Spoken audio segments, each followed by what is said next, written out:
Hello everybody, welcome back. My name is 𝗥𝗲𝗃𝗃. I'm a developer advocate at Timescale, and today we're going to talk about how to import already existing Timescale services into Terraform. In the last Terraform video, we talked about how to create and deploy new Timescale services using Terraform. But a common problem is that people have created their production or testing Timescale services using the Timescale UI instead of Terraform, which makes it quite hard to manage those services using Terraform. Thankfully though, the Terraform CLI comes with a feature called import, which essentially allows you to import your Timescale services into your Terraform state file as if you created those using Terraform. And that's what I'll be teaching you today. This will only take a minute, so let's get started. So in order to show you how to import a Timescale service into your Terraform state file, we're going to use the progress that we made in the last video, but right before we created a new Timescale service. So as you can see here, we've declared our required providers, we've configured our Timescale provider, we have all our variables, so our project ID, access key, and secret key. By the way, if you don't know how to do this, just watch the last video linked in the description and you'll be on your merry way.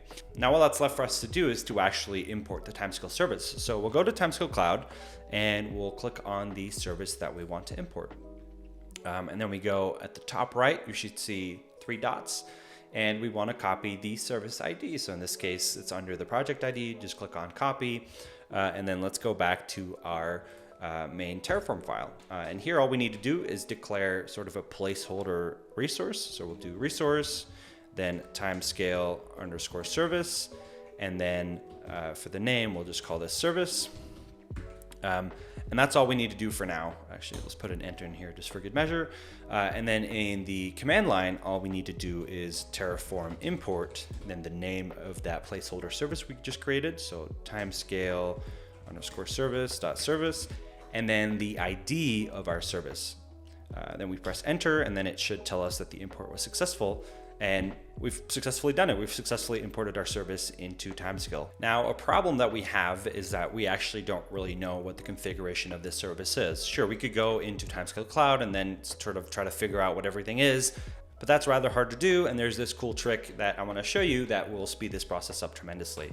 So we can do Terraform state show, and then the name of our resource, so timescale underscore service dot service. That'll show us the actual under the hood configuration that's in our state file. So we can essentially just copy this, paste it in here. And then what I always like to do is delete the things that we can't change, like the host name, the ID, the port, and the username.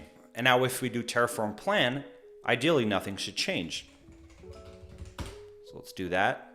And the only thing it wants to change is the output. So let's do that actually. Terraform apply. Say yes.